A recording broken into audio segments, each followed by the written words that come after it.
such as the Lakers going overtime in not one, not two, but 3 games. But they won. Thank the heavens. How'd they do it? And were they without a few key players? Probably. And then the Clippers have gone on a little bit of a dipping spree as they dropped a couple games to the Boston Celtics and the Sacramento Kings. Can they get back on track? Or is this the start of something not so good? And USC men's basketball is on top of the Pac-12 chain as they knocked off crosstown rival UCLA. How'd they do it? What went wrong for the Bruins? And can the Bruins get back on track? Also, we have some men's women's basketball matches as UC Davis and Cal State Long Beach, I like to call it Long Beach State, are doing battle in the Big West Conference. Will they, which team will be able to get first place after the Big West? Also, we have a lot of college sports starting up this week. We have college lacrosse happening, track and field happening. We also have swim, baseball, softball, soccer, you name it. We'll cover it all, and a little bit of some NHL action, and a lot more here on the SoCal Supreme Sports Show. This is Teran Rodriguez bringing you another edition of the SoCal Supreme Sports Show here on the iSports Show, your directory for all that is sports.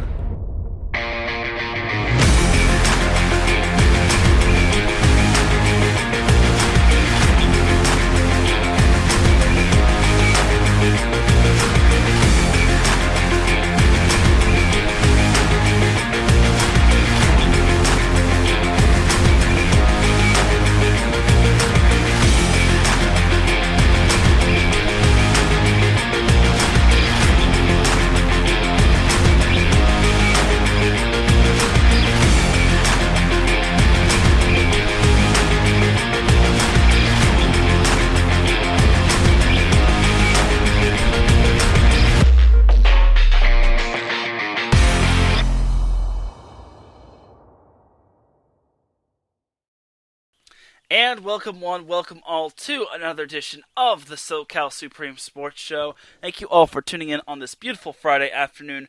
Hope everything is going well with you all, and hope you're all doing great, and hope this episode finds you in perfect health, and you're not, having a tough time in 2021. Before we get started into the sports, gotta get these sponsors out of the way. iSports Radio has 3 sponsors. The first sponsor is Legacy Financial. 2020 was a tough year. However, staying positive, keeping your faith, and continuing to work hard is the goal. If you're ever in a financial struggle at the moment, you want to get to the next level, or you are looking for a new opportunity to work for yourself and earn more money, give IO a call at 510-928-2104. That number again is 510-928-2104 to book your appointment today. Io and her husband Andrew are just 2 people on a mission to help families build a legacy. You can follow them on Twitter at legacy_uncut. You can follow them on Instagram at sims_uncut. So the second sponsor for IE Sports Radio is Mama's Always Right Media. Are you feeling overwhelmed with schoolwork? Are those essays keeping you up at night? Don't lose sleep. Pick up the phone. Mama's Always Right Writing Agency will give you quality essays, and they'll always make their deadline. Sleep soundly knowing that they are on the job. For more information, call 626-653-3649. Once again, that phone number again is 626-653-3649. And check out Mama's Always Right's podcasts that are going on, such as It Goes Down in the PM. Make sure you check out the new episode of It Goes Down in the PM, brought to you by Mama's Always Right Media. Also, the second podcast is Coffee After Dark. Don't miss the next chapter of your favorite love story. Check out Season 2 of Coffee After Dark, brought to you by Mama's Always Right Media, where we will help you open your business from start to finish. And then our last sponsor from iSports Radio is the Sports Rundown. Are you a sports fan but have too much going on in your life these days to keep up with the 24/7 sports news cycle? Or maybe you are just new to sports and want to understand the nuances better. If so, then the Sports Rundown is for you. They are a new podcast that gives you basic, professional, and collegiate sports news, stats, tidbits, and fun facts by the time you get to work, start that second cup of coffee, or finish walking the dog. Enough information to make you rich with intelligence while talking about current sporting events, and they will teach you something fun along the way, such as team mascots, uniforms, history, feel-good stories, and sports rules. They'll even talk about the Premier League as well. New episodes drop Monday and Friday mornings, so come give them a listen. And if you definitely were listening early today, you've obviously heard their amazing show, so definitely do tune into the Sports Rundown. Alright, now let's get into the sports.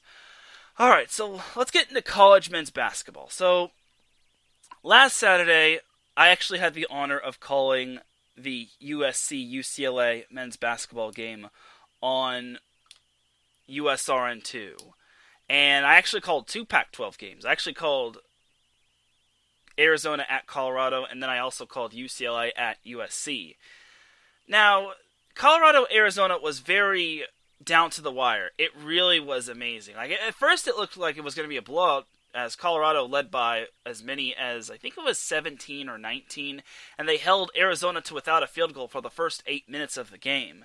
But then Arizona turned it on, and then eventually Colorado won in the final minutes, courtesy of a Southern California product named Evan Batty. Big ups to him.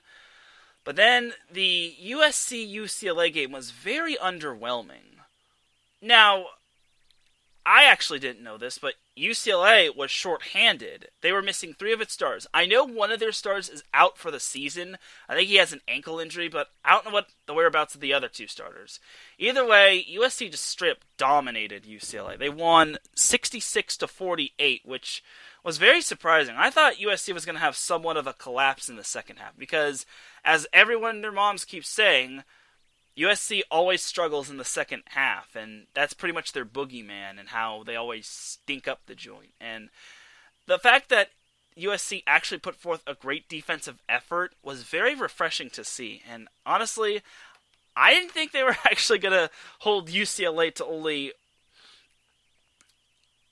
48 points. I thought UCLA was at least going to drop 60, but whenever USC holds their opponent to under 60, that's when USC is at their best. And what's funny is because USC isn't really like the greatest defensive team. They're a pretty good defensive team, but they're not the greatest. So I don't know what happened to UCLA, though. I mean, they were scrapping all night, but USC just straight dominated, man. And this was a big-time first-place showdown, as thanks to that win, USC, well, theoretically, was all alone in first place. But the 2 teams were actually tied for first, because both UCLA and USC were 9-2 at the moment, at that point of time last Saturday. So it was actually quite refreshing. As a USC fan, it was quite refreshing to see the Trojans actually play a full game. And they were actually decent at the free throw line. That was the UCLA's problem, though. They didn't go to the free throw line enough, and they kept hauling up too many threes, which they hardly didn't make a whole lot. But and here's the thing about USC. Evan Mobley obviously is the dominant force, but Isaiah Mobley got into the action. Drew Peterson got into the action. The big surprise for me in that game was Ethan Anderson. He had 20 points. I believe he made 5 3-pointers. And the dude was just an overall beast. He always seems to play his best against UCLA. And USC just really dominated, offensively and defensively. I mean, if you're Bill Walton, who is a UCLA alum, and who is most likely calling the game on ESPN, you probably were grinding your teeth or just deep down inside. Because, as well as every UCLA fan wondering, what the heck? Why are we getting our butts kicked by this USC team? I want to say, again, it doesn't help that UCLA had a bunch of starters missing they had 3 players missing overall, but their star player was out for the season.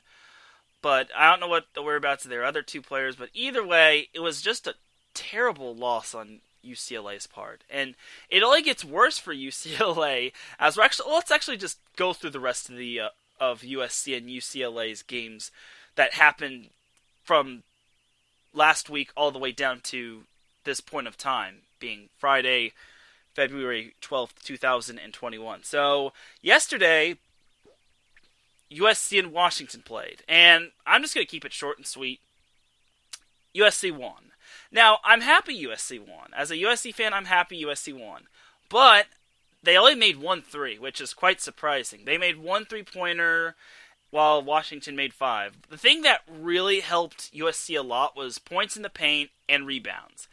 Those 2 stats alone are definitely going to make up for USC having an atrocious night from downtown. And if that's how USC is when they're having an off 3-point shooting night, I can only imagine what USC looks like when they're on their A game when it comes to the 3-point line.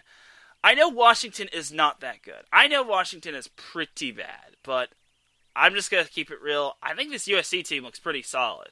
It's a little too early to tell, but everyone is now on the hype train when it comes to USC. Like, I remember USC was going through a lot of growing pains, and they also had their program put on hold due to a COVID outbreak, and they had to cancel a bunch of their games. And they also had growing pains when it came to the season. Like, they lost to Oregon State, which I still to this day don't know how they lost to them. They lost to Colorado, even though Colorado is having a great season of their own. UConn won early in the season, and USC actually had a lot of young players. I think they have only a couple returning players. I want to say they have 6 returning players overall, but they lost Onyeka Okongwu to the NBA draft, and then they have and then they lost a few other players to the NBA draft and graduation as well. So overall, and also, again, the USC was starting a bunch of freshmen. I think they were starting a bunch of freshmen and sophomores. But the fact that USC is all alone in first place in the Pac-12, and heck, tell you what, bracketologists are actually predicting USC to be a number 3 seed, which is absolutely bonkers. If you had told me after their loss to Colorado or Oregon State that USC was going to be a 3 seed, I would have looked at you crazy. I mean, I know USC has probably arguably and debatably the best players in the nation in Evan Mobley, and I guess we'll throw Isaiah Mobley in, but USC looks just so dominant, and if they play that great defensively every night, this USC team could actually prove to be very tough in the Pac-12 tournament. Now, I know for a fact USC has not won the Pac-12 tournament. I'm pretty sure. They've gotten close, but I think it was back in 2017 or 16 where USC made the Pac-12 championship and they lost to Arizona, and then that was the dumbest year ever. And then USC didn't make the NCAA tournament despite finishing second in the Pac-12 and finishing runner-up in the Pac-12 tournament. So the fact that USC really is having this type of year and they're hungry for a possible chance at a somewhat deep NCAA tournament run could really strike USC the right way. And it's funny because everyone was criticizing Andy Enfield, the head coach, and how he was coaching and making poor decisions and that his team lacked discipline. But I feel like every USC fan is eating their words right now, wondering maybe Andy Enfield is what's best for this team. And I think it's a beautiful thing if you're a USC fan. A beautiful thing. So I gotta give some love to the chat room. Big shout out to Larry B with what's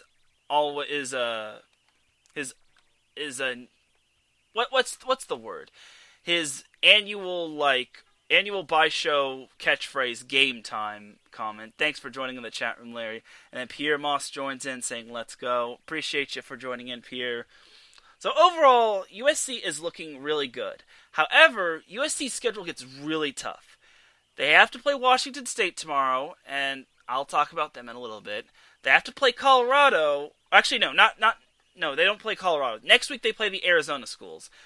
Arizona's going to be really tough the second go-around. Sean Miller's not going to let his team lose to USC for the second time. Arizona State is,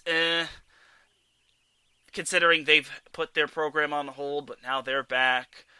The following week, not next week, but the week after, USC plays Colorado. That is a huge game for both Colorado and USC.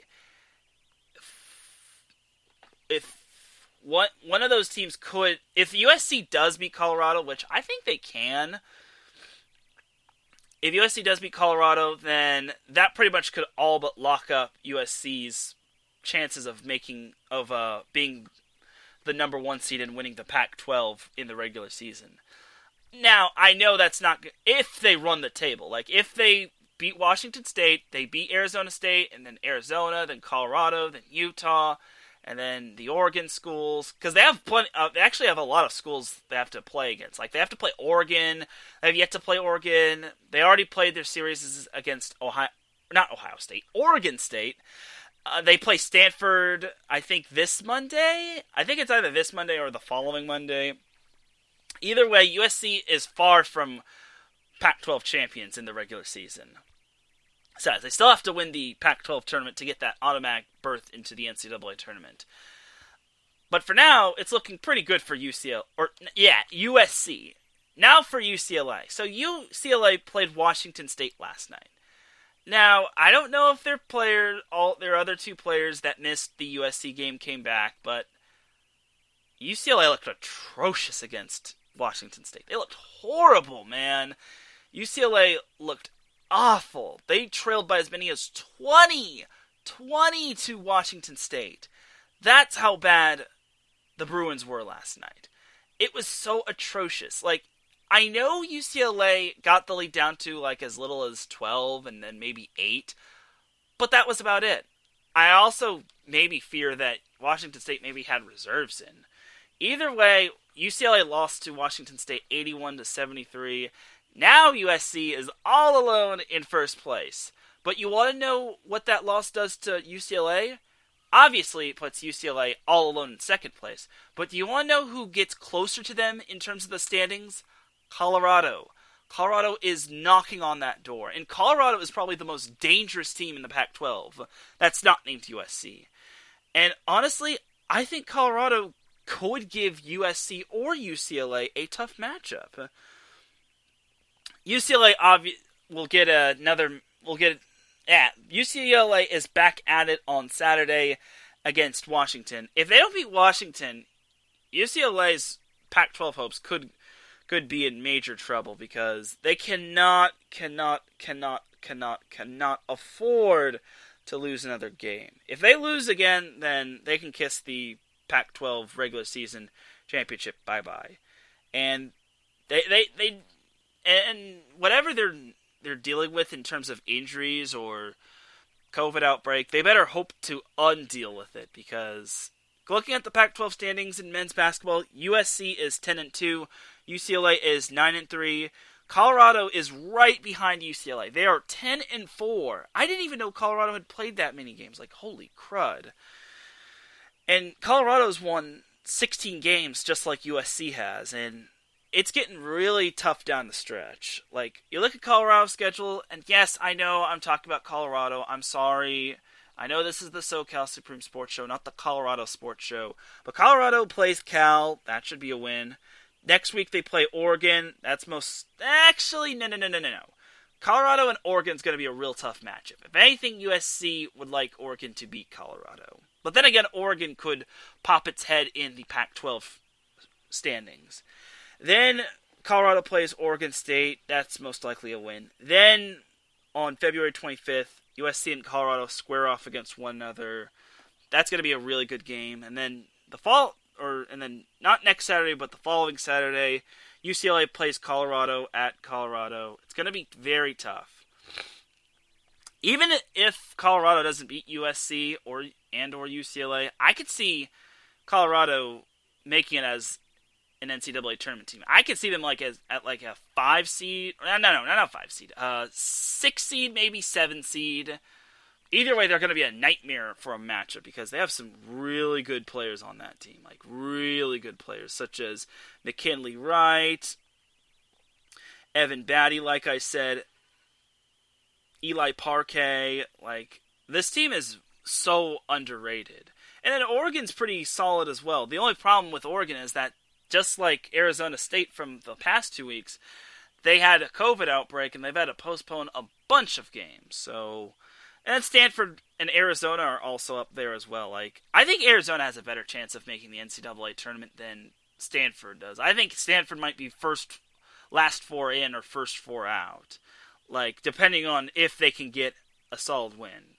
But Arizona is still very much alive. They're 8-6, obviously, but they have 14. They're 14-6. Like, all of Arizona's losses are from Pac-12 play. So we can forgive Arizona a little bit, but how many more losses will Arizona have, and can they actually do well in the Pac-12 tournament? That's the $1 million question. So we'll see how it goes for the whole Pac-12 in men's basketball, but we'll actually take a break from the college basketball side and jump to the professional NBA side of things, as the Lakers played Wednesday. The Lakers have tonight off, while the Clippers are currently playing the Chicago Bulls. The Clippers are winning 14-12, which is cool beans, I guess. Not surprising, though, because the Bulls aren't really the best team in the world, but we'll see. Anyway, as for the past few weeks, so enough about the Clippers. The Lakers, oh my goodness gracious alive. The Lakers this past week had probably the most dramatic past three games I've ever seen. All 3 of their games, well, ranging from last Friday all the way down to this point in time, the Lakers had the longest 3-game stretch I've ever seen. So last night a couple nights ago they beat the Oklahoma City Thunder. They had to go overtime, but they won 114-113. LeBron actually made a spectacular defensive play, and Wesley Matthews hit the eventual go-ahead 3-pointer, which was cool and all. The night before, on Monday, the Lakers beat the Oklahoma City Thunder again in overtime, 119-112. I think... Oh, well, actually, no. I won't talk about the Lakers when it comes to overtime games, but then before those 2 games against OKC, the Lakers edged the Detroit Pistons in double overtime, 135-129. So in the past 2 games against the Thunder, the Lakers did not have Alex Caruso and Anthony Davis. That can actually make a big difference considering AD is pretty much the heartbeat of the team, and Alex Caruso brings the fire and the energy defensively. So honestly, the Lakers can be forgiven for those 2 games. The one against the Pistons, now I know the Pistons are not the greatest team, but I think the NBA has somewhat the same mentality of the any given Sunday motto in the NFL. So at least I'll give the Lakers this, at least they're winning these games. Like, at least they're showing their grit and determination. I think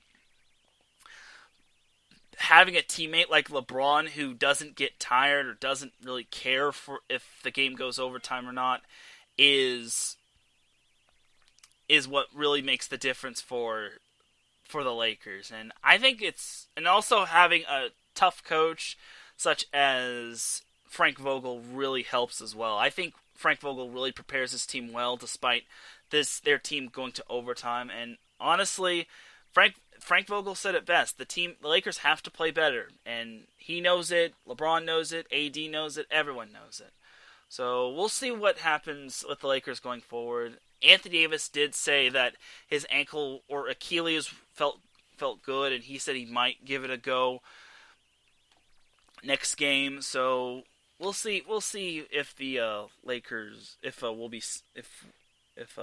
he'll be playing. So tonight, the Lakers. I said that the Lakers had tonight off. I actually got to make a correction. The Lakers play the Memphis Grizzlies tonight, and on Sunday, the Lakers play at Denver to play the Denver Nuggets. Tuesday, the Lakers play the Minnesota Timberwolves, and next Thursday, this one's going to be a fun one. The Lakers return home to Staples Center to play the Brooklyn Nets. I'm really looking forward to that matchup between the Lakers and the Nets. Everyone's saying it could be a finals preview.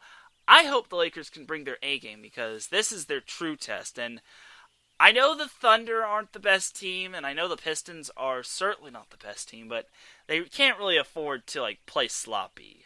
Obviously, you gotta hope that Caruso and AD come back, but you also gotta hope that you could save them for future games such as the postseason. And I am totally with LeBron. I hope that the All-Star game doesn't happen. It just won't have the same vibe as the All-Star games in the past. If they have the All-Star game, then I can guarantee you that no one's going to really watch it. It just won't have the same vibe without fans in the stands or a full crowd to be quite honest with you all. So, honestly, I really hope there's no All-Star game.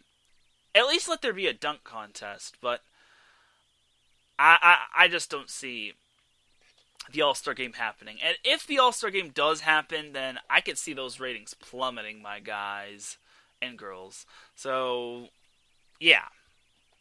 That's just my opinion, though. So, that's pretty much going to do it on the Lakers for the time being. The Lakers are still playing some good basketball. They're actually on a winning streak. I think they're on a 6-game winning streak, if I'm not mistaken.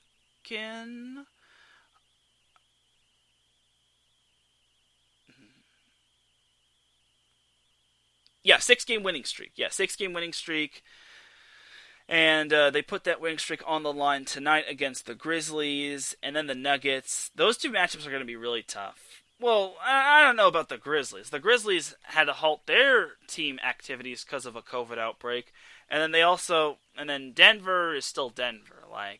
That team's still good with how Nikola Jokic and Jamal Murray are playing. So, and that game's going to be on ESPN. So, it's going to be a fun matchup. So, now let's put the brakes on the Lakers.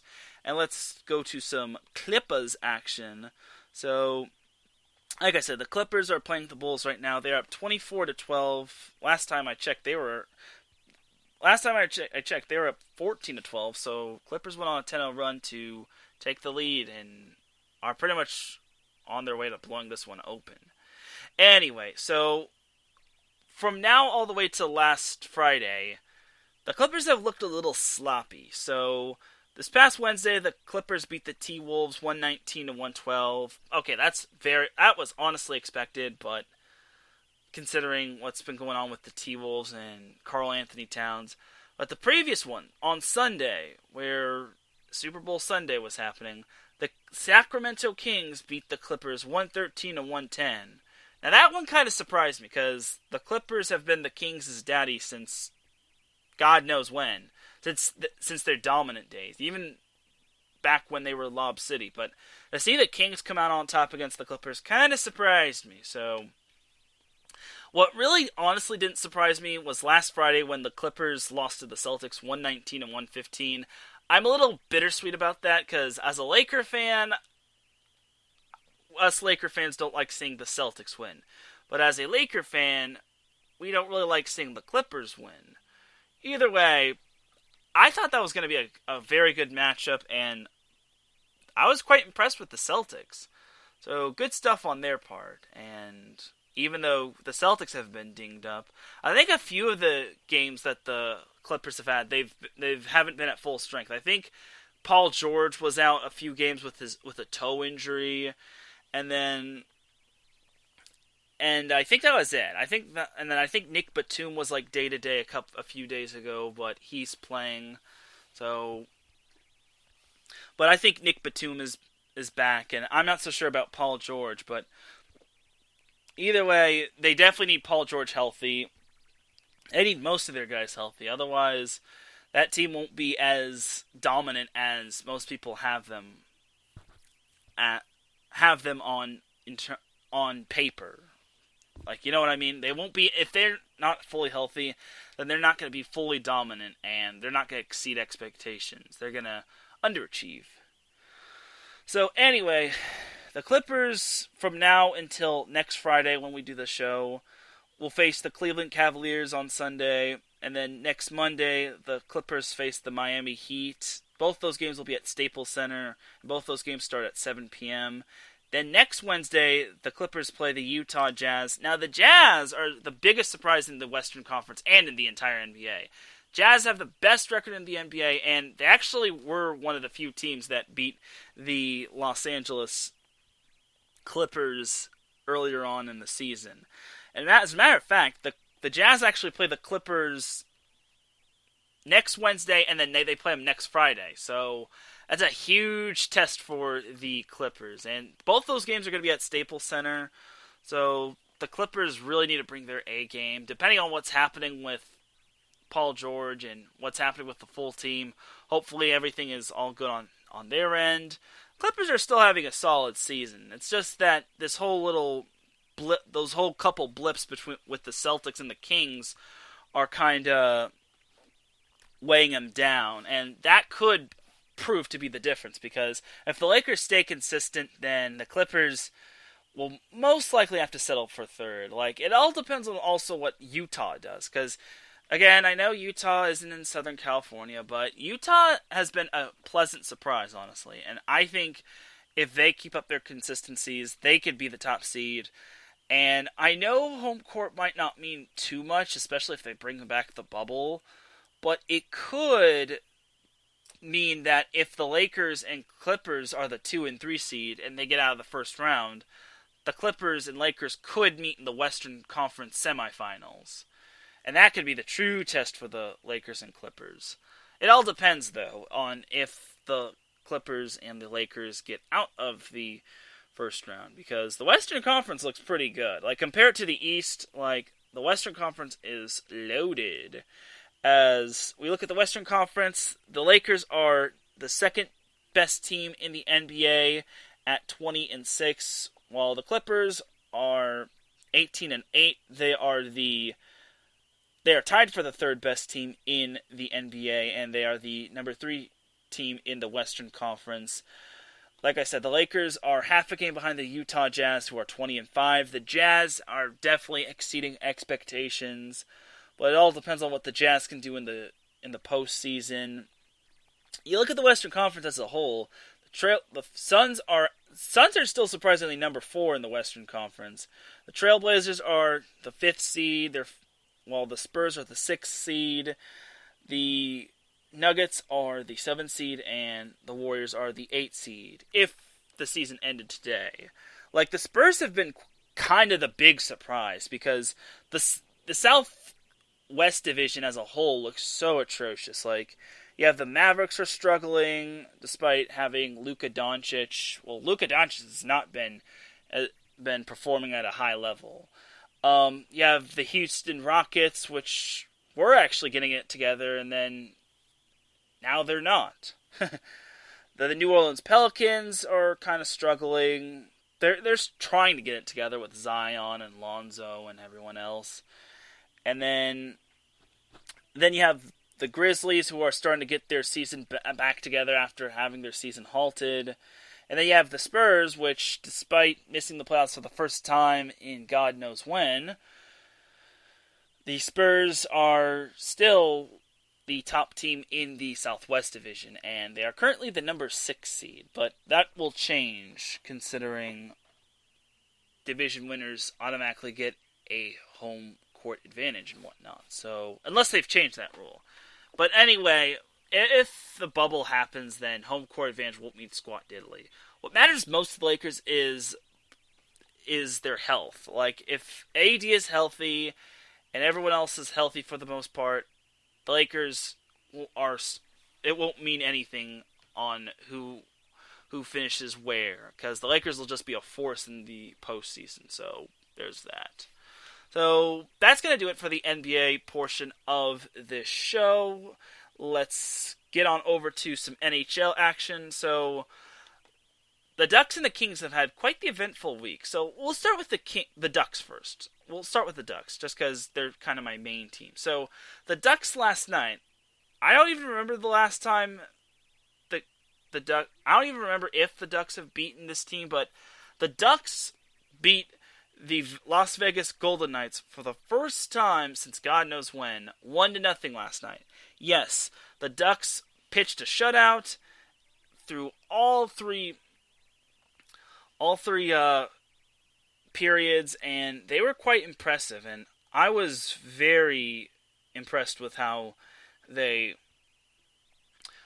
handled the Vegas Golden Knights. And this was at Vegas, mind you, and the previous night I'll also talk about, but I was quite impressed with the Ducks. Their lone goal scorer was Max Comtois, who had the one lone goal, and then John Gibson had 21 saves. I thought he had 22, but either way, John Gibson made history with last night's win as he moved up in career shutouts for the Ducks, as he now is number 3 in career shutouts, as he has 22 shutouts. He is 5 behind Guy Hebert, Guy Hebert, and he's 10 behind J.S.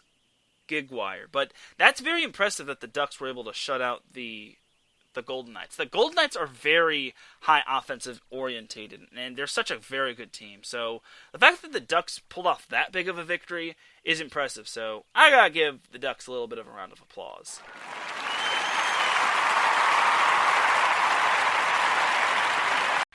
Okay, it's not that a big deal, but it's still a good step in the right direction, and that is pretty impressive. And Matt Comtois had the game-winning goal, and he was very happy at the end of the game, and Gibby, or John Gibson, played a phenomenal game, and that's awesome that the Ducks pulled off the victory. So there's that game right there. Good work, Ducks. So as for the previous night the previous couple nights ago when the Ducks played the Golden Knights got the victory over the Ducks 5-4. At one point, the Golden Knights led 4-1 over the Ducks, and then the Ducks actually scored 3 straight to rally back to tie it in the third period at 4-4. But unfortunately for the Ducks, a shot off of a Ducks player ricocheted into the goal. Or actually, no, the puck went off of a Ducks player and then found its way to a Golden Knights player who just slapped it in, and then that was that was a painful loss for the Ducks. So that was a tough loss right there. On last Saturday, the Ducks beat the Sharks 2-1 in a shootout. Quite impressive that they actually got the win over the Sharks. They actually beat someone that's not named the LA Kings. I'm kidding, Kings fans. Don't kill me. Or the Coyotes, or anyone of that subpar level. Either way, good win for the Ducks. And last Friday, the Ducks lost to the Sharks in a shootout, 5-4. So, simply put, California hockey is unpredictable. All of California hockey is unpredictable. So, either way, the Ducks are back in action on Monday when they play at San Jose, when they take on the Sharks. Next Thursday, they play the Minnesota Wild at Anaheim Stadium, or the Honda Center, or the Arrowhead Pond. I will still forever call it the Pond, for those that don't know. And then next Saturday, the Ducks play the Wild at Honda Center in Anaheim and whatnot. So, there's that. There's all that for the Kings. I'm not going to go over their goal scorers and how many saves Jonathan Gibson have, but it's still pretty impressive, and it's still pretty impressive on how the Ducks won that game last night. They had an okay week all the way from this week to this Friday, today, all the way from last Friday. They played in a couple close games, lost both, which they probably could have won but didn't. And then they won 2 games, which earned them a split. And one of those splits came against a really good team in the Golden Knights. So overall, the Ducks are trying to get it together. Problem is, it's just that they can't keep getting out of their own way.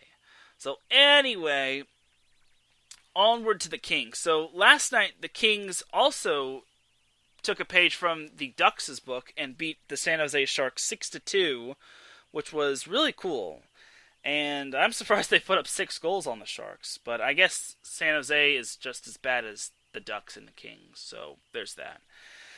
And then last Tuesday, the Sharks beat the Kings in a shootout 4-3. I think the Kings led 3-1 at one point, and then lost that said 3-1 lead. Actually, no. No. No, the Sharks led 2-0 at one point. The Kings tied it at 2-2 in the second period. And then in the third period, the Kings took a 3-2 lead. And the Sharks scored the equalizer. And then the Sharks managed to win in the shootout. Unfortunately, because the Sharks are just that better than the Kings. Even though all 3 California teams are just bad. So anyway, before that series happened, last Sunday, the Kings lost to the Golden Knights 4-3, which is unusual because Kings are hierarchy in terms of Knights. That was a bad joke. I totally butchered that joke. But either way, Golden Knights beat the Kings 4-3, and then the night before, last Friday, the Golden Knights beat the Kings 5-2, which was no surprise there. The Golden Knights are just that good of a team. I know they're a good expansion team, I know, but come on. Anyway, so I guess the Kings' game against the Minnesota Wild, which was going to be on Sunday or Monday, got postponed. Next Tuesday, the Kings play the Minnesota Wild at Staples Center. And then next Thursday, the Kings play the first of a 2-game series against the Arizona Coyotes in Arizona. And then next Saturday, they conclude the series against the Coyotes and whatnot.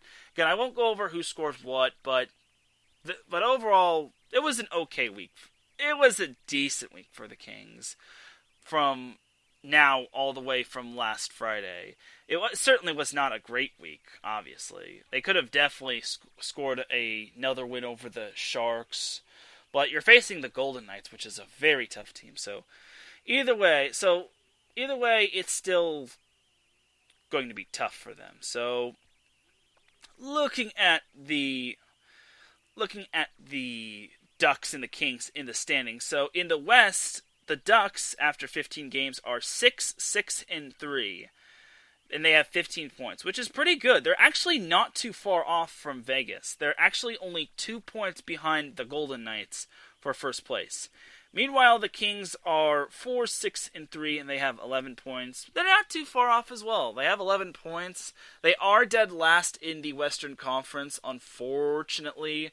But it's still early. Like, they could still catch up to the Golden Knights. Like, the fact that the Ducks are still in the hunt for that Western Conference is pretty impressive as well. Remember, everything got divided into four different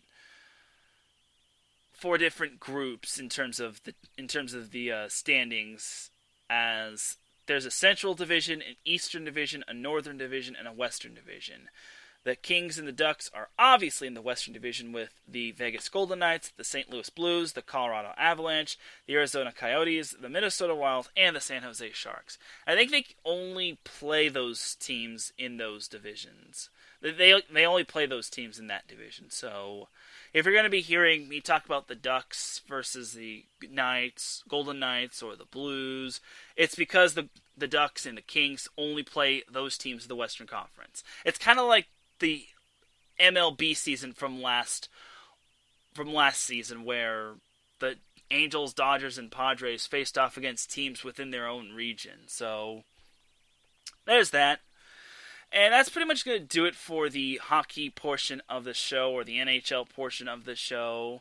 Still only at like a little under 45 minutes and whatnot. And there's not really too much to talk about on the NFL side of things, as the NFL didn't really have too much news going on in terms of everything, in terms of the Chargers and the Rams. I mean, the Chargers did finalize their coaching staff and whatnot, but that's pretty cool. I mean, obviously that's something worth noting, but not too much. Like, I won't really read off their full entire coaching staff until further notice, and I probably won't talk about the NFL or anything football related until football season starts up again. So I'll talk a little about college basketball, and then we'll ship it off to a break. So some surprising scores that are happening in the Big West Conference. UC Riverside is trouncing the you-know-what out of UC Irvine, 83-64. Now, UC Irvine, here's the thing about UC Irvine. UC Irvine lost last week to Cal State Bakersfield, and they've actually dropped 2 of their last 4, and it's looking like they're going to drop 3 of their last 5. So UC Irvine's grip on the Big West Conference standings is starting to loosen, because you have teams like Santa Barbara, Bakersfield, even Hawaii and Riverside could even catch up and take the Big West Conference by storm. So I don't know what's going on with UC Irvine, but Russell Turner better get his you-know-what together. Otherwise, that conference could have a new regular season champion. And then And then on the women's side of things, in terms of Big West Conference women's basketball, we have Long Beach State and UC Davis facing one another. Now, UC Davis hasn't really had a whole lot of they haven't had too much of a chance to play because of the COVID protocols and whatnot. They've only played 5 games. Their most recent game prior to tonight was against Oregon, where they actually played Oregon tough, but lost. I think they lost by in the single digits. Either way, UC Davis is a really tough team. Currently, UC Davis is leading Long Beach State 60-45. Is actually for first place in the Big West Conference in terms of women's basketball. Unfortunately, this is probably one of those games where Long Beach State was probably going to meet one of their tougher opponents. I think for the last few games in the conference, Long Beach State is really going to have a tough time, because they're facing some really top-notch opponents, such as UC Davis, Cal Poly, Hawaii's kind of up there, and UC Irvine. Now, granted, Irvine is struggling, but I think UC Irvine can still make it interesting in that Big West Conference in terms of women's basketball. Long Beach State actually went into the game on a 10-game winning streak, as they were off to their best start in the Big West Conference since God knows when. The problem was that they actually were winning a lot of I wouldn't say it was a problem, but they were actually winning their close games, which was very impressive. That was actually the thing that Long Beach State struggled to deal with. So as of right now, Long Beach State trails UC Davis 62-45, which really sucks, but who knows? Maybe they could turn it around. Cal Poly, Cal State Fullerton is going to overtime because cool. UC Santa Barbara leads Hawaii 35-27. I'm just skimming down the scores as of right now and whatnot, as I'll get more into the college basketball sort of thing in a little bit. But right now, it's definitely this is just a little bit of a preview of the Big West Conference. But I will say this about UC Davis: they're showing that despite only playing 3 games, they're still tough, and I think they've shaken the rust off. I do remember that I want to say UC Davis played a close game against the UC Santa Barbara. Yeah, they did, and they barely won 67-65, and that was their only close game that they've won against. Like I said, they obviously lost to number 12 Oregon 63-57, but as of right now, they are just not letting up on poor Long Beach State. Unfortunately, that's just how it is, but who knows? Maybe a lot could happen in the next 221.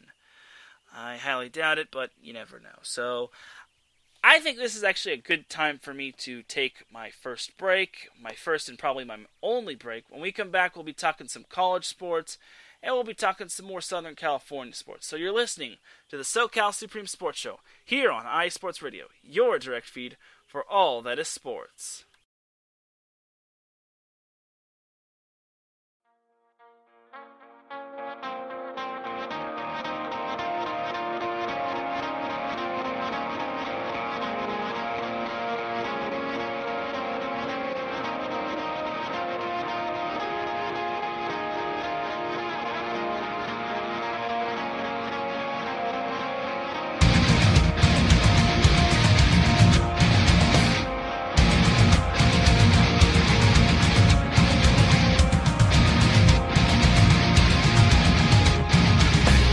Hey sports fans, do you like wine? Well, we've got the show for you. This is Let's Wine About Sports, a show where we talk about wine and sports simultaneously. From the classic Cabernet Sauvignon all the way down to the grapes that you've never even heard of before. Oh yeah, we cover it all. And we'll talk about a little bit of sports as well. Football, hockey, collegiate, women's sports, it doesn't matter. We're going to talk about it all, and we're going to whine about it all. So join me Monday at 8 p.m. on IU Sports Radio, your direct feed for all that is sports.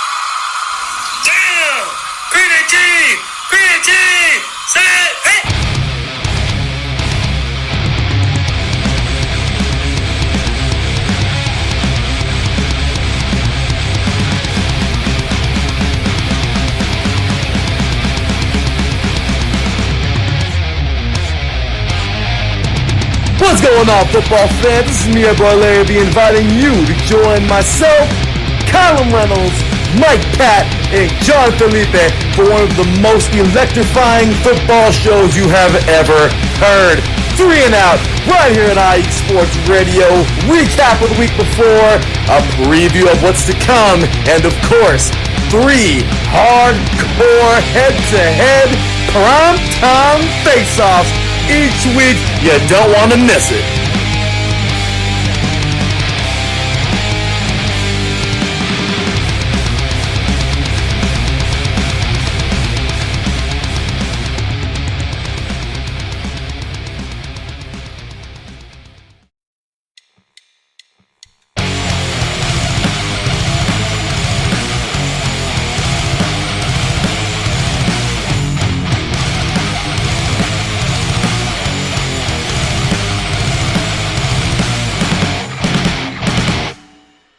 College football, and do you want to hear a college football show dedicated to all that is college football, including junior college and the CCCAA and the NJCAA, the NAIA, and the NCAA, including Division III, Division II, Division I AA in the FCS, and Division I A in the FBS? Well then, look no further. Join myself, Larry B, and my colleagues, Mr. H-Town Blake Henley, and Mr. Christian Espinoza, each week during the college football season for the latest in college football on 3 and Out College Edition, right here on IE Sports Radio, your direct feed for all that is sports.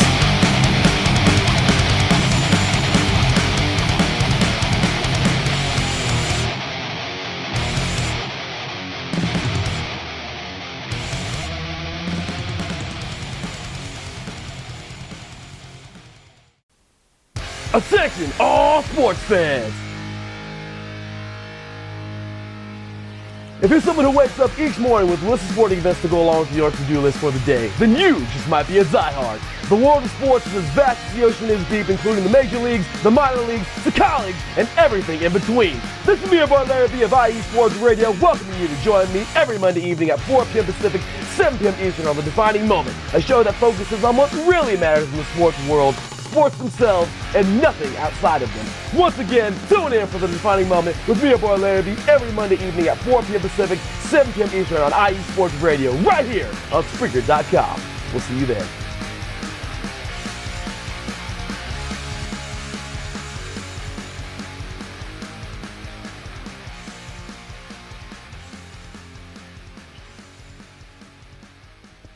And you can check out our amazing shows right here on Apple Podcasts, Spreaker, TuneIn, YouTube, you name it. Also, you all heard that last drop, as the Defining Moment will indeed be coming back, as our amazing founder of IE Sports Radio, Larry B, has settled in on a new time and day for the Defining Moment, as the Defining Moment will be going on every Monday at 9 a.m. Pacific Time, noon Eastern Time. So definitely going to be looking forward to that, and I'm looking forward to seeing what he talks about, and hopefully the Defining Moment will be staying there in terms of time and day. So we'll see how it goes. We'll see how it goes for the Defining Moment, but I am excited for it. So, because pretty much this show is almost like the Defining Moment, except Larry B talks about a lot more teams, a lot more sports, and a lot more everything in terms of what's going on in the sports world. So there's that. Alright, so now let's get back to the action in terms of the Southern California sports world. So we didn't have a whole lot of we didn't have any NFL going on, and we talked about NHL and NBA. In terms of the so there was actually some MLB news. So the Los Angeles Angels of Anaheim have reached out and extended Shohei Ohtani for another 2 years, which is really cool. I also got a few other players as well. They're not any big-time names like Trevor Bauer, but it's still... the fact that they even extended Ohtani is pretty good. And there was actually the MLB actually released their projected records and standings for this season. And surprisingly, well, not surprisingly for the Dodgers and Padres, the Dodgers were expected to win the NL West, while the Padres were expected to play second in the NL West, but I think they were expected to have the second best record in the National League. As for the Angels were actually slated to have the fourth best record in the American League, and they were actually slated to finish second in the AL West, which... that's actually quite surprising, because the Angels, well, they've had a lot of years where they've underachieved, and I really want them to actually do good. Like, as an Angels fan, it really is painful, and we really want to see Mike Trout actually make it to the postseason and actually, like, win a postseason game and, like, have a possible deep run chance for a World Series championship, because nothing would suck than for him to not get the chance to win a World Series, and it would just not be fun. So we'll see what the Angels could do. I really hope that this isn't another one of those years where everyone gets our hopes up when it comes to the Angels, and then the Angels just underachieve. Because the Angels actually, believe it or not, they actually were one of the worst teams in the MLB, and then they started surging at the worst time. Like, they were surging, and then, unfortunately for the Angels, it just wasn't enough, because the Dodgers kind of had to beat them in the last week. They actually swept them. So, there's that. So, we'll see what the Angels, Dodgers, and Padres can bring up. Like, again, the Padres are Southern California, so I gotta talk about them. And the Dodgers and Angels are obviously Southern California, so they're all just in different counties. The Angels are in Orange County, the Padres are in San Diego County, and then the Dodgers are in Los Angeles County. So, there's that. So, that's pretty much all the big news that's been going on in the in the MLB, there wasn't too much news, and like I said, there's not too much news in the NFL in terms of the Rams and the whatchamacallits, the Rams and the Chargers.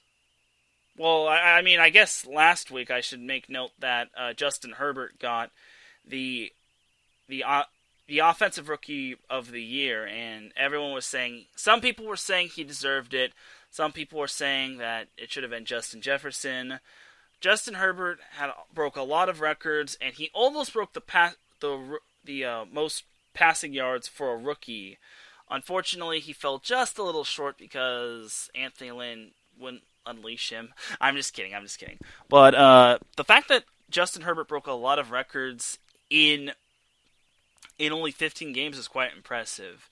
Jefferson needed all 16 games to break the receiving yards record that was actually set by Randy Moss and whatnot. So there's that. So good for Justin Herbert, and I guess it's also worth noting that Aaron Donald won the AP Defensive Player of the Year, which some people are saying it should have been T.J. Watt of the Pittsburgh Steelers, but Aaron Donald also played injured in that one game against the divisional round. So there's that.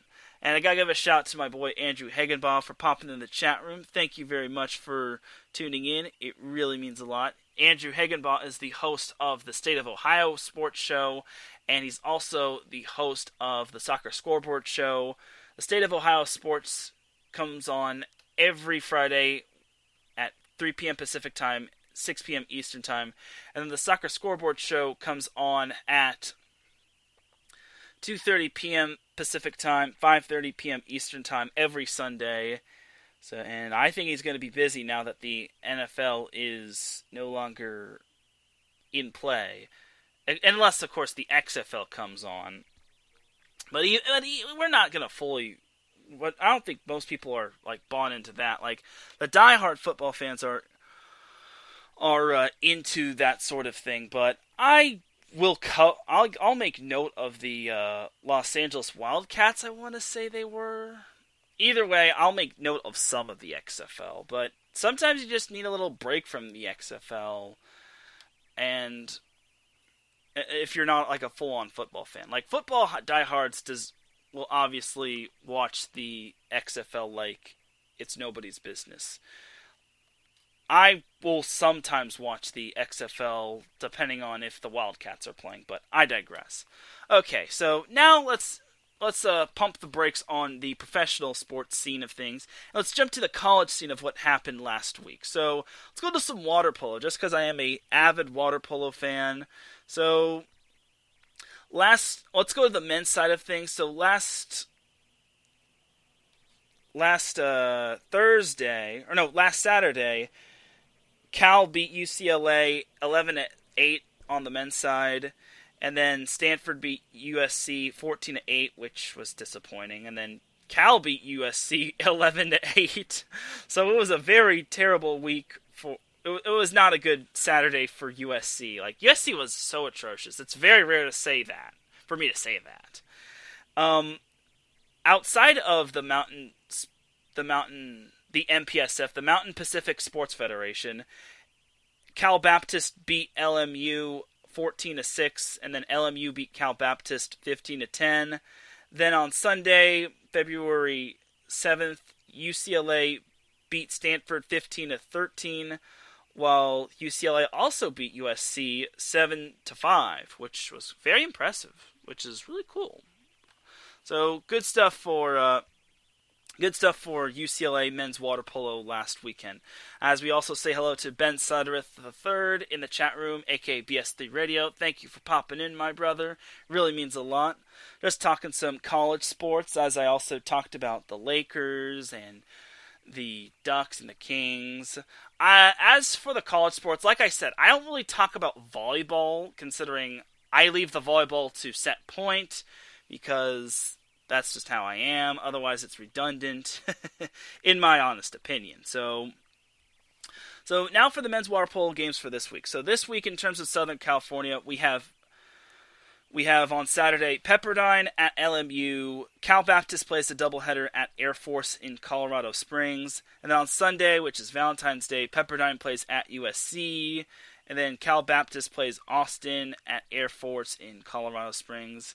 And then on February 17th, which is a Wednesday, we have Pepperdine taking on Cal Baptist. Cal Baptist is in Division II, and yeah, for those that don't know, and it doesn't matter. Like, for those that say, oh, Division II is not as good as Division I, no. Cal Baptist deserves some recognition and praise. They are Southern California. Nobody can change my mind. I'm sorry, but that's the truth. All right, so that's going to be it for the men's water polo side of things. So as for the women's water polo side of things, there weren't too many women's water polo games last week. The women's water polo season has just started. UC Irvine defeated Cal Baptist not once, but twice. I'm sorry, Larry. UC Irvine beat Cal Baptist 11-5 in the first matchup, and in the second matchup, UC Irvine beat Cal Baptist 16-3. The women's water polo games to watch for this week, starting tomorrow, we have UC Irvine at USC, San Diego State at Arizona State in a doubleheader, and then on Sunday we have UCLA at Fresno State, and then we have San Diego State at Arizona State for the third time. So the Sun Devils are going to be taking on the Aztecs not once, not twice, but thrice. Gosh, why was that so difficult to pull out? Oh, gosh. But that's going to be it for the women's water polo side of things. I don't know if I mentioned this last week, but Cal State Northridge has opted out this year in terms of women's water polo. So, unfortunately, we will not be seeing the Lady Matadors in the Big West Conference, but we will get to see some of the other teams in the Big West Conference, such as Long Beach State, UC San Diego, UC Irvine, and that's it. Because Riverside doesn't have a team, Fullerton doesn't have a team, and Cal Poly doesn't have a team. And Hawaii and UC Davis are not Southern California, so there's that. Alright, so that's it for the women's water polo scores and recaps. So let's go to the men's soccer news. The college men's soccer recaps and previews. So last week was the beginning of the NCAA men's soccer season. UCLA defeated San Francisco last Monday 3-0 in a nice little SoCal versus NorCal crossover. Good stuff by the Bruins, as they had I think they had a freshman score a goal, so that's some good stuff. The day after that, which was a Tuesday, February 9th, Cal Baptist and the Masters College, that is in Santa Clara, tied 0-0, which, oh well. And then on Thursday, or yesterday, we had San Diego State and Dixie State canceled, which was disappointing, but it is what it is. So, men's soccer games for this week, starting from today all the way down to next Thursday. So, today we had UCLA at LMU take on one another, and then we also have on Tuesday, February 16th, we have Cal Baptist at San Diego and Westmont at UCLA. So Westmont is an NAIA school, if I'm not mistaken, and then the Masters College is also an NAIA school, so just for those that are wondering. Westmont is in Southern California, though. Westmont is in Santa Barbara County, while the Masters is in Santa Clara, so that's some good stuff right there. So there's that. So that's going to be it for the men's soccer portion of things. So the women's soccer has just begun in terms of NCAA. So last week we had Cal Baptist defeating Pacific 3-1 at Pacific in Stockton, California. So nice little win for Southern California. And that was actually last Sunday, which was Super Bowl Sunday, we had UCLA defeating Pepperdine at Pepperdine 3-0, and those were the only women's soccer games from last week because, like I said, the season has just begun, and then there were some games that got postponed and whatnot. So, NCAA women's soccer games going on this week. We have Pepperdine at San Diego for today in the West Coast Conference showdown, and then tomorrow we also have BYU at UCLA. So that's going to be fun. do believe UCLA is one of the top teams in the NCAA. I haven't seen the preseason rankings, but I do know UCLA and USC are among the top teams in the nation to start off. BYU is also up there as well. They're number 10. That's what I know. So tomorrow we have Cal Baptist at LMU. Then on Monday we have BYU at USC.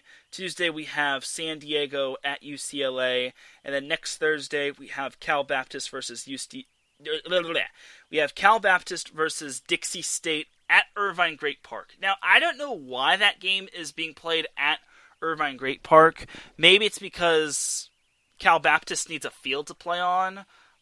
I don't know the whereabouts of Cal Baptist in their field, but it's good that they'll be playing at Irvine Great Park. It's in my neck of the woods, except I don't live in the Irvine area, so there's that, So that's all the women's soccer matches for this upcoming week. Now for college swim and dive. The college swim and dive season is coming to a close, which I'm not really the most knowledgeable at when it comes to swim and dive. I will say that. But so in terms of college swim and dive, last week we had Cal Baptist men and women's swim and dive beat Concordia of Irvine. The men won 145 to 105, while the women won 144 to 109. So the swim and dive meets for this week are UCLA at USC. Nice. We have Concordia at San Diego, and then we have Westmont at Pepperdine. Concordia and San Diego will be the season finale for San Diego.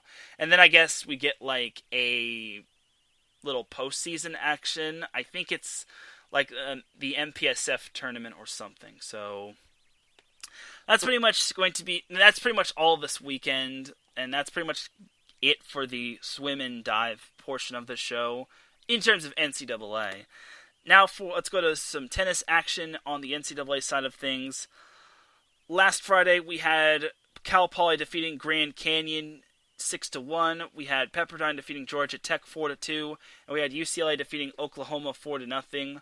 Last Saturday we had we had USC defeating Cal State Fullerton 4-0, USC defeating St. Mary 4-0, Cal Poly defeating BYU 6-1, Texas defeating UCLA 4-2 in a tournament semifinal, and then we had North Carolina defeating Pepperdine 4-1 in the other tournament semifinal. I don't remember the name of this whole little shindig tournament thing, but I do know that North Carolina, Texas, UCLA, and Pepperdine were in the semifinals, and unfortunately for UCLA and Pepperdine, they both lost in the semifinals, which means they played in the bronze medal match, where UCLA defeated Pepperdine 4-2. So those are all the tennis matchups from last week. This week we have, I believe this match is going, or no, this match went on today. So today's NCAA women's tennis games included San Jose State at UC Irvine and Cal State Fullerton at San Diego. Tomorrow we have UCLA at San Diego and USC at Pepperdine. And then on Wednesday, we have LMU at Pepperdine to kick off West Coast Conference action. And then next Thursday, we have Hawaii at USC. So the Rainbow Wahine will be taking a trip down to beautiful Southern California to face on the Lady Trojans. So that's that for the NCAA women's tennis matches. So now for the NCAA men's tennis matches involving Southern California. So last Friday, we had USC defeating UC Irvine 7-0. Last Sunday, we had LMU defeating Cal Poly 4-1. And we also had USC defeating San Diego State 7-0. I do know this about USC. They are the number one team in men's tennis. So, men's tennis school. Who needs football? Am I right? So on Wednesday, we had USC also defeat Kentucky 4-3. Quite the interesting middle-of-the-week matchup. And then yesterday we had Cal Poly defeating St. Mary's College 4-2. And then today we had USC at Illinois in the ITA National Team Indoor Championship tournament thingy. And then we also had Cal Poly at Sacramento State. And then tomorrow we have Loyola Marymount, a.k.a. LMU, at San Diego State. And then Sunday, we have Cal Poly at Fresno State and UC Irvine at San Diego. And that's pretty much all for the NCAA men's tennis portion of the show. Like I said, we have a lot of college sports going on, like college baseball, college softball, college lacrosse, and college track and field get underway this week. I don't know how I'm going to be cramming those into this little show, as I'm not really the most knowledgeable in terms of track and field, but I'll do my best. Like, I will try. Like, I don't even know what's going to be going on in terms of track and field because of COVID-19 and whatnot, so we'll see. But I will be talking about all the other college sports involving the Southern California teams, like lacrosse and certainly baseball and softball. Unfortunately for USC fans, USC does not have a softball team, so you gotta live with that, unfortunately. So, but hey, at least they won't be losing in the first round of the NCAA tournament. I'm kidding. So that's gonna be that for the college portion of the show in terms of miscellaneous college sports. But we're actually going to take ourselves one more little break. When we come back, I'll be wrapping up the show with some college basketball talk, and then I'll send you all on your way. So you're listening to the SoCal Supreme Sports Show here on IE Sports Radio, your direct feed for all that is sports. Drivers, start your engines.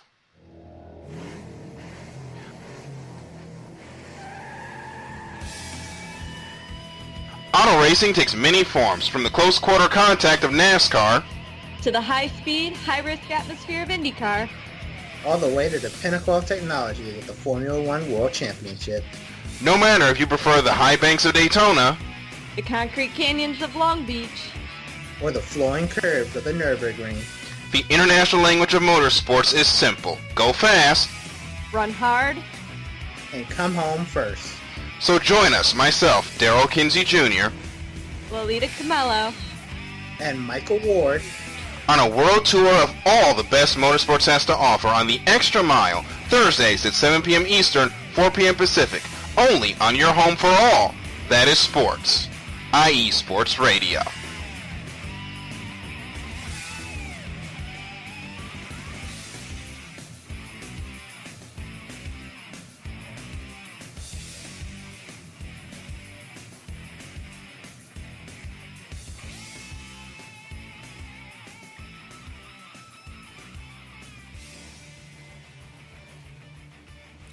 And you can check out The Extra Mile every Thursday evening at 5 p.m. Pacific Time, 8 p.m. Eastern Time. Thank you to The Extra Mile crew for having me on last weekend. Or not last weekend. Last week, I talked about previewed the Daytona 500, the Busch Classic, and all things motorsports, and it was a fun time. I learned quite a bit, and although I wasn't at my best, it was still a fun time being with Christopher Lehman and Michael Ward. Darrell Kinsey Jr. had a lot going on in terms of work, so he had the week off and I filled in for him. So there's that. So now let us wrap up the final portion of the show. Actually, hold on, I'll be right back.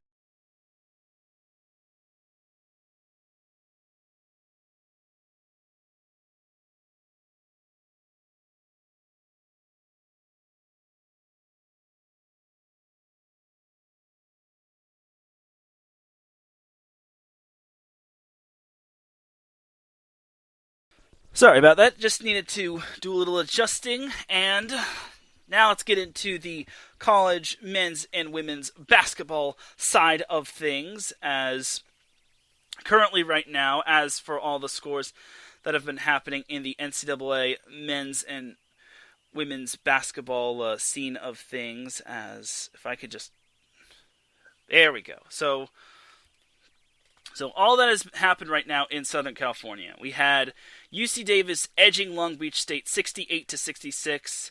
We had Cal State Bakersfield squeaking by UC Davis 76-71. We had UC Riverside crunching, pounding, whatever you want to call it.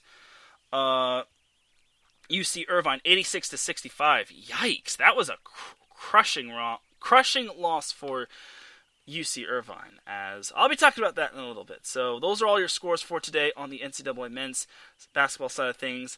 Last night, like I said, we had USC, or should I say, number 20 USC defeating Washington 69-54, and we had Washington State beating UCLA 81-73. Tough loss for the Bruins right there. On Wednesday, we had Pepperdine defeating San Francisco 76-68, and we had San Diego State trouncing San Jose State 77-55. And then on Tuesday, we had no Southern California men's college basketball games, but on Monday we had San Diego State dominating San Jose State 85-54, and then last Sunday we had UC San Diego beating Bethesda 101-64. I believe UC San Diego made a program best in terms of three-pointers. I don't know how many three-pointers they made, but it was a lot. But that's no surprise that UC San Diego got the win over Bethesda. No offense to Bethesda, obviously. I'm not trying to be mean or anything. But anyway, last weekend we had then number 21 UCLA beaten by USC 66-48. We had Pepperdine dominating Portland 91-70. We had Cal Baptist losing in big-time fashion to New Mexico State 97-70. We had Cal State Bakersfield taking down UC Irvine 62-57. Good win for the first-year Big West Conference team. And like I said, the student has now taken down the master, or the leader, whatever you want to call it. And then last Friday, we had UC Irvine dominating Bakersfield 70-53. Cal Baptist beating New Mexico State 85-75. Where was that? The next day. And that was that in terms of the NCAA in terms of the NCAA college men's basketball games that happened last week. So tomorrow, looking ahead, we have San Diego and BYU postponed, which sucks. We have Long Beach State at UC Davis, Pacific at Loyola Marymount, UC San Diego at Cal State Northridge, Cal State Fullerton at Cal Poly, UCLA at Washington, USC at Washington State, St. Mary's at Pepperdine, UC Santa Barbara at Hawaii, and UC Irvine at UC Riverside. And I actually failed to mention, UC Santa Barbara and Hawaii face each other tonight at 8:59 p.m. Pacific time. That is actually 5:59 p.m. Pacific time if you're in Hawaii. And if you're watching that game on the West Coast, or I'm sorry, not on the West Coast, the East Coast, I feel very horrible for you. So anyway, as for Sunday, we have Sacramento State at Cal Baptist, but that's the only Southern California men's basketball game we have looking ahead. No games on Monday. Tuesday, we have Loyola Marymount taking on Santa Clara Loyola Marymount taking on Santa Clara on Tuesday, and that's it for the NCAA in terms of like NCAA men's basketball games on that day. Next Wednesday, we have Arizona State taking on number 20 USC. Like I said, USC is now number 20 in the most recent coaches poll and whatnot. Thursday, we have San Diego State at Fresno State. We have San Diego at Santa Clara. We have Arizona at UCLA. That's going to be a good game, considering both Arizona and UCLA are trying to improve their chances of making the NCAA tournament. We have Loyola Marymount at San Francisco. And that is that in terms of Southern California men's basketball games for this upcoming Thursday. Then on Friday, we have next Friday, we have Cal Poly at Long Beach State, UC Riverside at San Diego, UC Riverside at UC San Diego, UC Irvine at Cal State Fullerton, Cal Baptist at Grand Canyon, Cal State Bakersfield at UC Santa Barbara, and that is that for all the up-and-coming NCAA men's basketball teams from Southern California. So I talked about the Pac-12. Oh, and I guess I'll also throw in next Saturday. We have Arizona at number 20 USC, San Diego State at Fresno State, BYU at Loyola Marymount, Cal Poly at Long Beach State, Pepperdine at Santa Clara, San Diego at Gonzaga, UC Riverside at UC San Diego, UC Irvine at Cal State Fullerton, Cal Baptist at Grand Canyon, Arizona State at UCLA, and Cal State Bakersfield at UC Santa Barbara. So now I've already talked about the standings from the Pac-12. Let's talk about the Big West Conference men's basketball standings. So as of right now, UC Santa Barbara is currently all alone in first place at 6-2, surprisingly enough. UC Riverside is 5-2, only a half game back of the Gauchos. Cal State Bakersfield is 8-0, and theoretically they are in first place, but not really because reasons.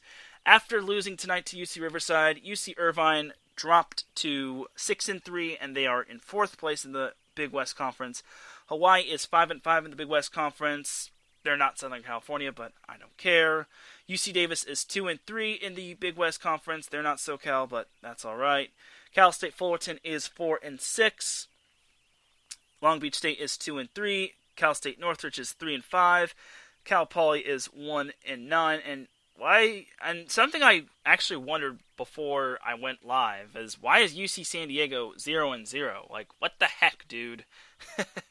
As for overall records with the Southern California teams in the Big West Conference, Santa Barbara is 12-3, Riverside is 9-4, Bakersfield is 13-7, UC Irvine is 10-7, Cal State Fullerton is 5-6, Long Beach State is 3-6, Cal State Northridge is 7-8, Cal Poly is 3-13, and UC San Diego is 4-6. So that is that for the Big West Conference in terms of men's basketball. In terms of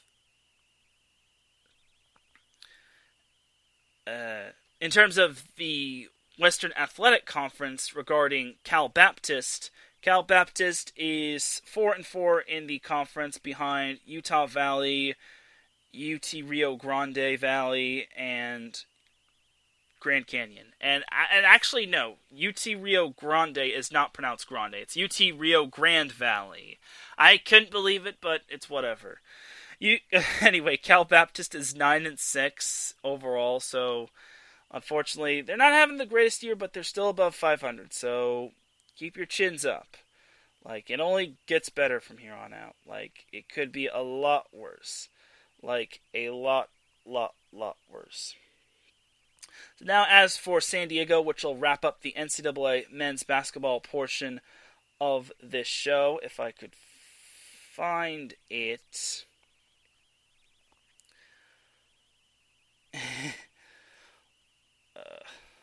Okay, here's UC San Diego. So UC San Diego is 9-3 in the Mountain West Conference. They're actually only 1.5 games back behind the top 3 teams, which is Utah State, Boise State, and Colorado State.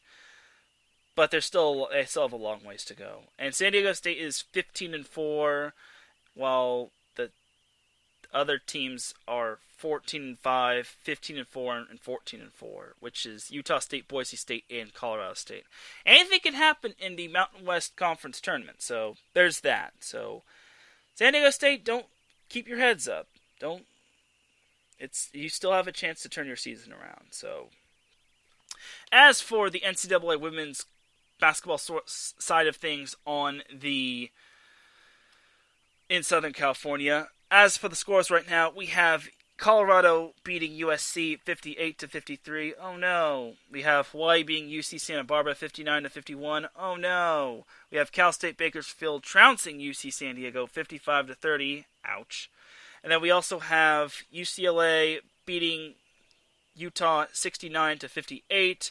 We also have Cal Baptist staying perfect as they beat UT Rio Grande 82-61. UC Davis just got done with their matchup against Long Beach State, and they won 62-52. Big win for them.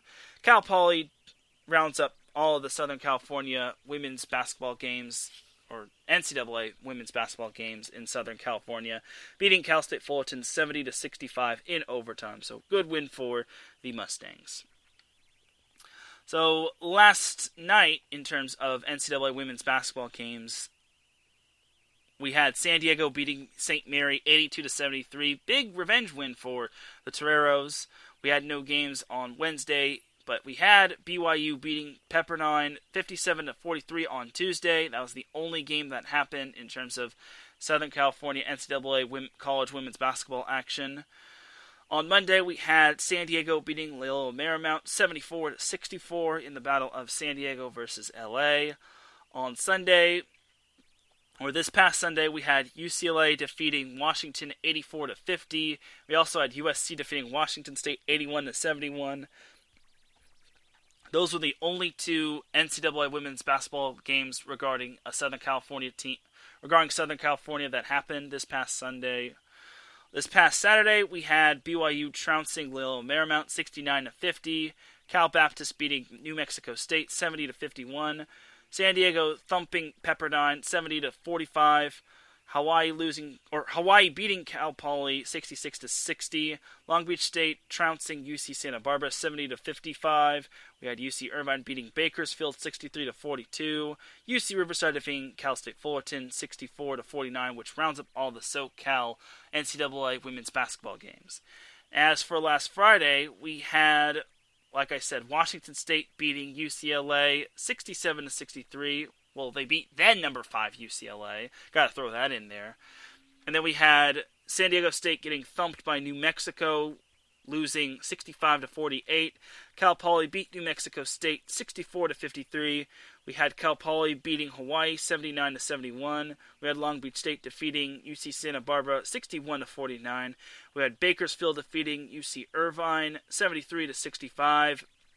You had UC Riverside defeating Cal State Fullerton 55-43, and rounding up all of the NCAA women's basketball college matchups from last week, we had USC defeating Washington 63-54.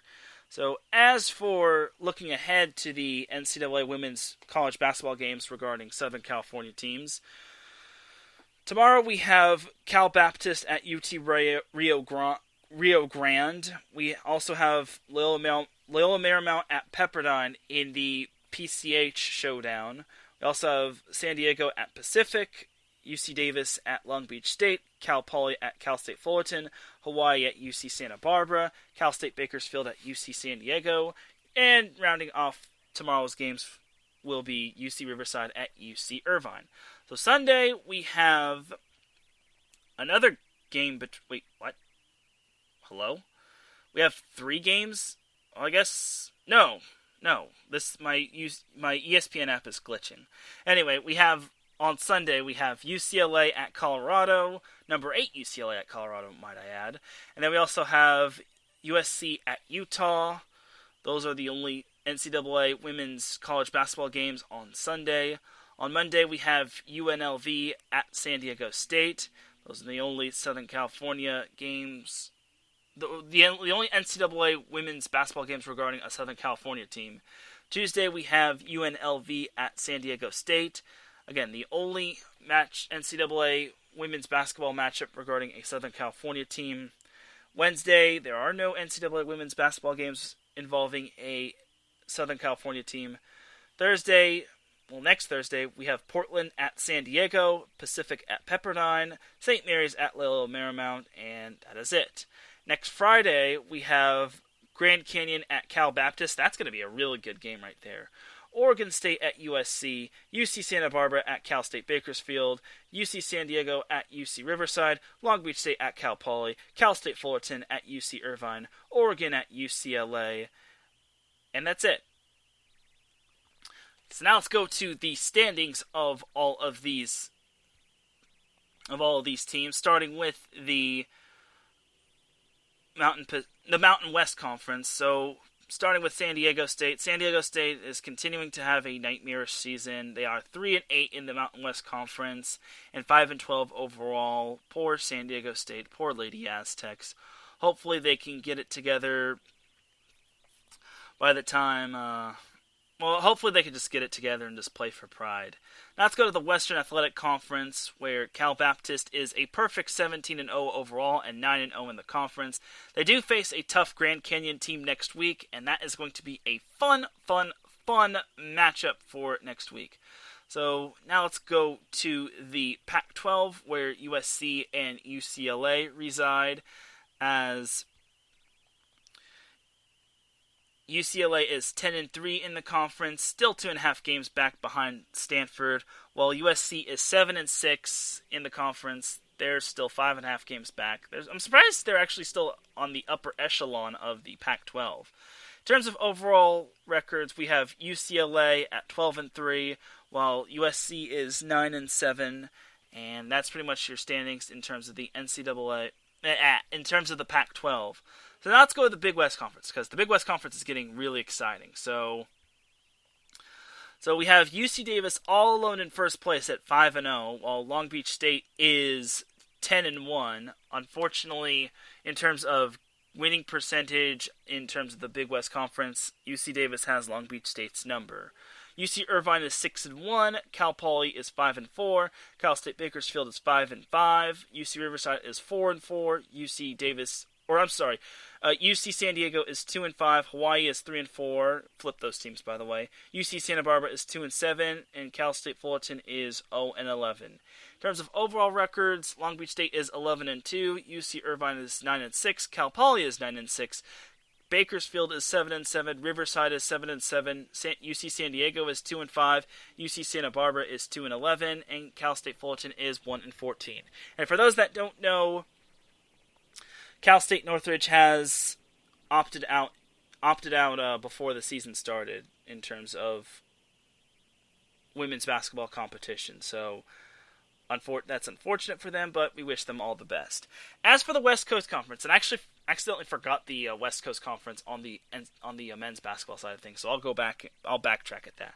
So in terms of the West Coast Conference on the women's basketball standing side of things, we have San Diego in third place at 7-2 in the West Coast Conference. Then we have LMU at 4-8, and then unfortunately at the bottom we have Pepperdine at 0-12. This is unfortunately one of those rebuilding years for the Waves.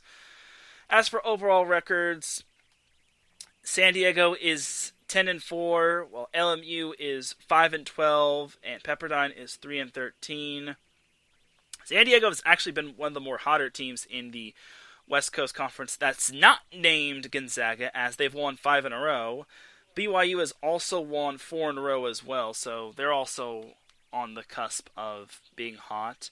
I don't know if San Diego will knock off Gonzaga, though, just because Gonzaga is such a really, really good team, and just like in men's basketball, they are a powerhouse, which really sucks, but it is what it is. That's the circle of life, and if you don't like it, then do something about it, and yeah. So now rounding up the NCAA basketball portion of the show, we have the West Coast Conference in the men's basketball side of things. We have Pepperdine at 5-3, LMU at 3-3, and San Diego at 1-4. In terms of overall standings, we have Pepperdine at 9-8, LMU at 8-6, and San Diego at 2-7. Gonzaga is still undefeated. They are the number one team in the nation at 19-0 and 10-0 in the conference, and everyone is still trying to chase the Bulldogs. So there's that, and that is going to do it for the NCAA portion of the show. That's actually going to do it for tonight's episode of the SoCal Supreme Sports Show. Thank you all to everyone that tuned in. Before we head out, let us give one more shout out to our sponsor. The first shout out for the first sponsor for iSports Radio is Legacy Financial. Last year was a tough year. However, staying positive, keeping your faith, and continuing to work hard is the goal. If you're ever in a financial struggle at the moment, Legacy Financial is here for you. Also, if you're looking for a new opportunity to work for yourself and earn more money, or if you're doing well and you want to get to the next level, you can give Io a call at 510-928-2104 to book your appointment today. Io and her husband Andrew are just two people on the mission to help families build a legacy. Follow Legacy Financial on Twitter at Legacy_Uncut, and you can follow them on Instagram at Sims_Uncut. Our second sponsor from iSports Radio is Mom is Always Right Media. Are you feeling overwhelmed with schoolwork? Those essays keeping you up at night? Don't lose sleep. Pick up the phone. Mom is Always Right Writing Agency will give you quality essays, and they will always make their deadlines. Sleep soundly knowing that they are on the job. For more information, call 626-653-3649.